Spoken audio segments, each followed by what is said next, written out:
Welcome back to the deep dive. Today we are wading into some seriously dark and I think really fascinating waters. Oh, yeah. Deep and murky on this one. So I want you to imagine the classic myth of Hades and Persephone.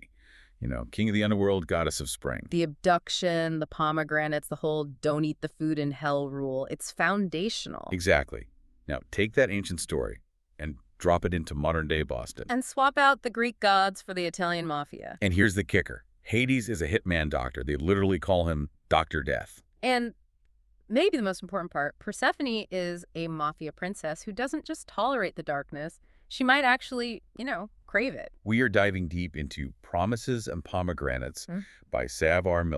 And when I say this is dark romance, I mean it is pitch black. We're talking murder at the altar to kick things off. Yeah, this is not your standard rom-com. The source material is just so dense with psychological complexity. We're looking at this relationship between Kali Anderson and Elena Ricci, and it really explores trauma, power dynamics. And you mentioned something before we started, moral licensing. Moral licensing, yes. We have to get into that. It explains so much of Cal's behavior. Okay, let's put a pin in it, because first, we need to set the scene. It's a gritty underworld. The Ricci crime family is sort of clinging to power. There's biological warfare involved for some reason. Because why not? And our two leads are stuck right in the middle of it. And they are, arguably, both monsters. Or at least they believe they are, which is almost the same thing in this kind of story. Let's start with the monster in chief then. Yeah. Kel Anderson. Dr. Death. It's just not what you expect when you hear Hitman. No, you don't think Johns Hopkins residency. Right. And that duality is what makes him so compelling right away. He is this walking contradiction. On paper, a healer. He saves lives at free clinics. But his real job, the one that pays the bills, is being the personal hitman for the Don, Raphael Ricci. It's the ultimate Jekyll and Hyde, but the text gives us a really specific, almost physiological reason for it. The silence thing. Yes, his condition.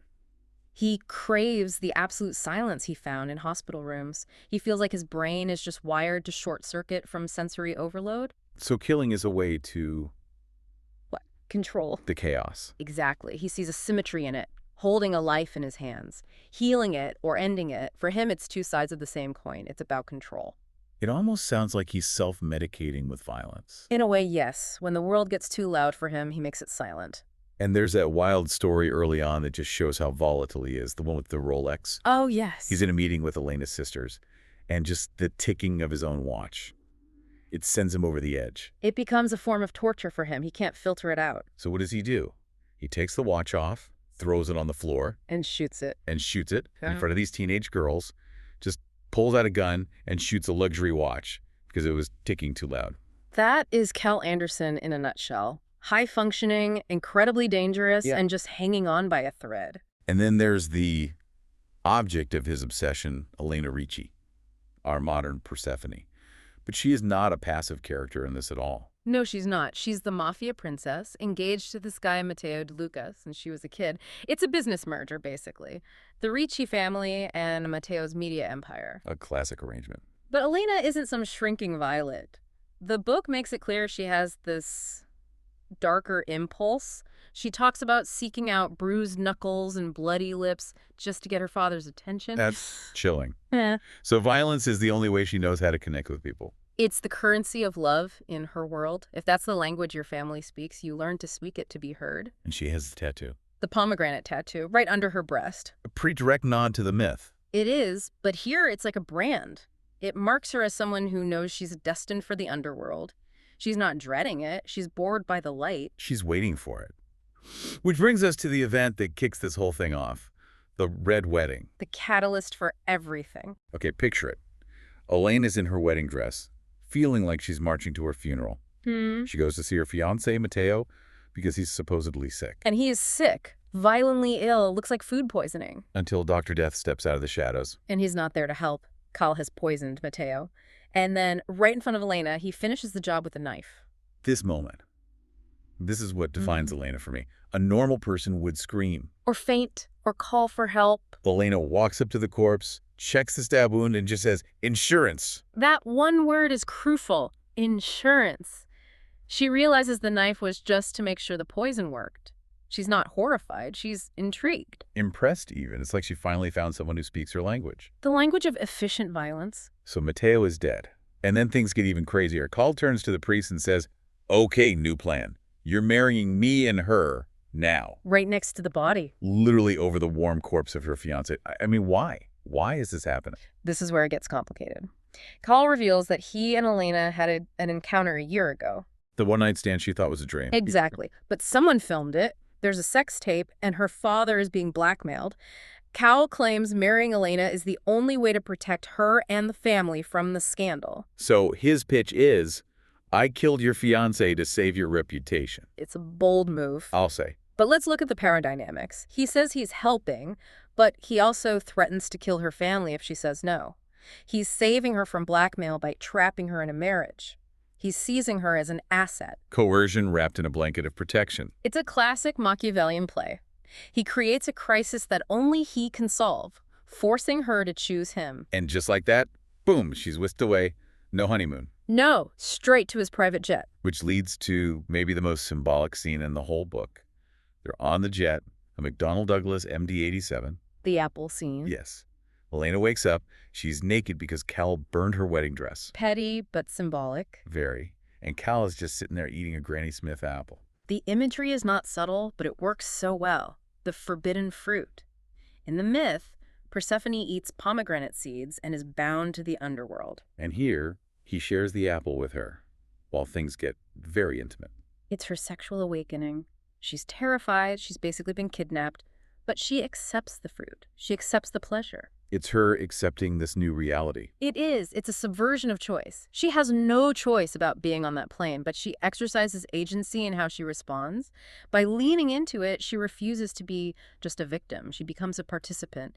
It's a way of reframing the trauma. So instead of being taken, she's choosing to receive. It's how she reclaims a tiny bit of her power. And they're flying to a place that's just too perfect for all this. Cal's home on a Plana island, a renovated hotel called the Asphodel. The Asphodel, as in the Asphodel Meadows from the Greek underworld. Precisely. The place for indifferent souls, neither good nor bad. And the house is just like Cal. Empty, cold, no personal effects. It's a beautiful shell with nothing inside. Except books. We have to talk about the books, because these two communicate mostly through threats, but they have this really intellectual love language. Poetry. It's the thread that connected them even before the murder.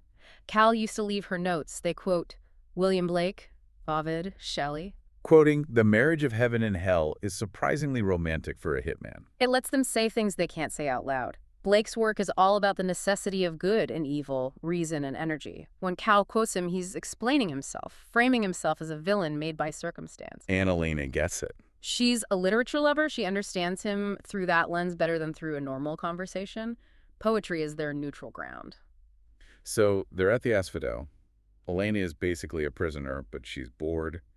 She orders a pink fishing pole. She's trying to fill the void. Cal locks himself in his office, and she's left to wander this empty underworld. But there's a physical reminder of her captivity, too.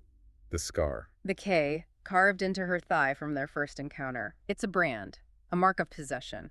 And it's deeply unsettling. But for all that possession, the dynamic in the bedroom is weirdly restrained. Cal refuses to consummate the marriage. Right. He says, I can't kill him twice. Talking about Mateo. What does that even mean? I think he means if he fully gives in to his desire, he'll lose control or lose his edge. He's a soldier on watch. The threat is still out there. If he indulges, he becomes vulnerable. That tension just boils over in the office scene. Elena confronts him, says she's bored, and things get very heated. And just when you think it's finally going to happen. An interruption, but it's not a person. It's an envelope taped to the door. This part gave me chills. Cal opens it, puts a flash drive in his computer, and it's footage of them from 5 minutes ago. In the office. Someone is filming them from inside the house. And the whole story shifts. It's not just about Cal controlling Elena. Now they're both trapped. The paranoia sets in. Cal's sanctuary has been breached. It totally breaks the bubble. Oh, yeah. And the threats aren't just from outside anymore. They're coming from home. The Ricci family betrayal, it's devastating. Elena thinks her father is protecting her, but Cal shows her the truth. Her parents leaked a story to the press. The headline is brutal. Disgraced doctor kidnaps American-Italian socialite. They paint Cal as the sole villain who kidnapped her and murdered Mateo. They erase her completely. Why? Her father knows Cal is working for him, fixing his mess. To save face, to control the narrative. If Cal is a rogue bad guy, the Ricci family looks like victims, not a crime family dealing with a sex tape scandal. He sacrifices his own daughter's safety for his reputation. That has to be the moment her loyalty flips. Yeah. Her father sold her out. Cal, the monster, is the only one actually trying to keep her alive. It's the pivotal shift. Cal is enraged. This betrayal means war, and it gives him that moral license we talked about. Now he's been wronged, so he's justified in being as brutal as he needs to be. And he is brutal. We meet Nies Morelli, A cousin, a minor antagonist. who Cal is tied up in an outbuilding and he's not there for a friendly chat. No, he's being tortured for information. It's a stark reminder for Elena, and for us, that Cal isn't a romantic hero. He's a killer. The book doesn't shy away from that at all. But he has allies. Sort of. Jonas Wolfe, The British bar owner of the Flaming Chariot, which is a great name for a dive dar. Jonas is his connection to the outside world. And there's a scene at the bar where Cal gets incredibly possessive. An employee makes a comment about Elena, and Cal nearly kills him. Yeah, I'll cut your esophagus out and watch you choke on your blood. He has a way with words. He does. But through all this violence, we find out there's a softer motivation for Cal. His sister, Violet. This is the humanizing piece. He's not just doing this for power. He's trying to reconnect with his estranged sister, pay off her debts. So he's this big bad hitman, but he's desperate for family. Just as Elena is desperate to escape hers. They're perfect mirror images. She's running from a family that uses her, and he's running toward a family that rejects him. Okay, let's bring it all together. Elena is trapped on an island with the man who murdered her fiancé and branded her. And yet, she stays. Why? I think we have to go back to the idea that she recognizes a kindred spirit. It's not just fear. She's drawn to his darkness. Exactly. Cal was made a monster by his trauma. Elena was made a monster by her environment. She tried to be the perfect porcelain doll, but underneath, she was always sharp edges. Cal is the first person who doesn't want the doll. He wants the sharp edges. He wants the queen of the underworld, not the goddess of spring. Yes. The marriage is the promise, the contract, but the pomegranate, the intimacy, accepting his world, that is her choice. That's her taking an irreversible bite of the fruit. It's twisted, but in their world, it makes a strange kind of sense. It's about survival. When everyone is lying to you, your parents, the media, the honest monster becomes the safest choice. Cal tells her exactly who he is. There's an honesty in that brutality that she finds safer than her father's lies. The honest monster, that's a great way to put it. It reframes the whole thing. It's not about fixing him, it's about joining him. So here's the big question I want to leave everyone with. We talk about agency and freedom, and usually that means escaping the bad guys, running into the light. Right.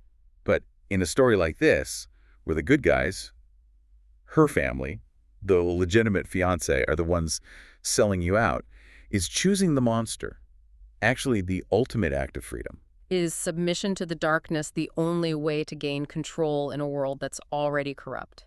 It's a disturbing question, but one the book really forces you to ask. Something to think about next time you eat a Granny Smith apple. Or a pomegranate. Just maybe check for hidden cameras first. Solid advice.